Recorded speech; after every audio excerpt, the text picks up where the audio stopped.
نشست کا آغاز کریں حضرت مولانا عبدالرحمن جامی صاحب سے التماس کرتا ہوں کہ وہ آئیں اور باضابطہ تلاوت کلام پاک سے یہ باوقار تحریک ادب کی نشست کا آغاز. باللہ من الشیطان الرجیم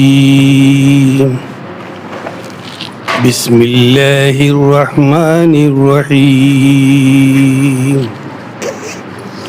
والعصر ان الانسان لفی خسر الا الذین آمنوا وعملوا الصالحات وتواصوا بالحق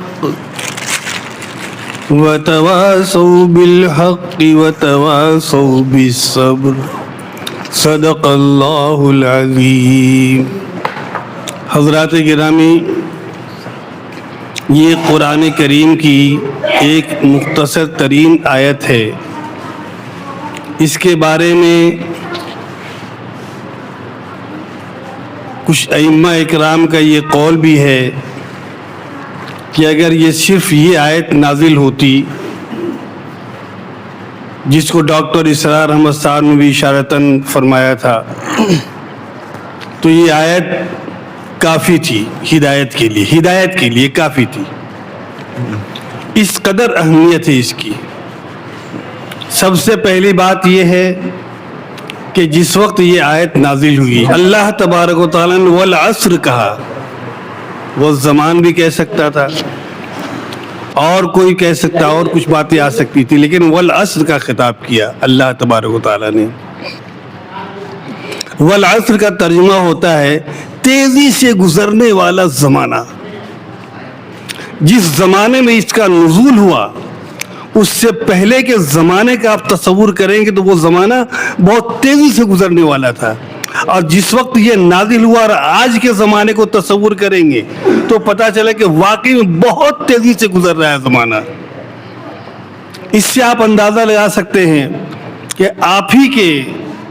آپ ماضی میں جائیے، دیکھیے کہ عید آتی تھی، بقرعید آتی تھی، رمضان آتا تھا، تو ہم لوگ یہ تہوار گزار دینے کے بعد مطمئن ہو جاتے کہ ایک سال بعد آئے گا.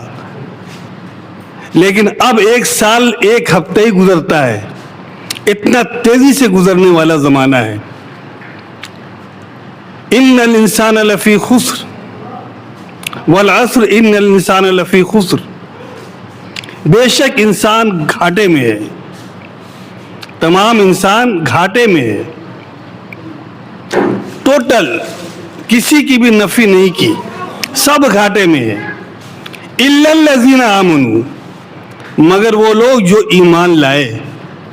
اور ایمان کے بھی بہت شرائط ہیں. ایمان بالغیب بھی اس میں داخل ہے.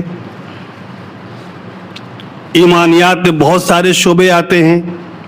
ایمان لانا جو ہے بہت مشکل کام ہے، اور بھرپور ایمان لانا یہ اور مشکل ہے. سطحی طور پر ایمان کے لیے تو سبھی کا بلکہ ایمان کی قسم بھی کھائے جاتے ہیں.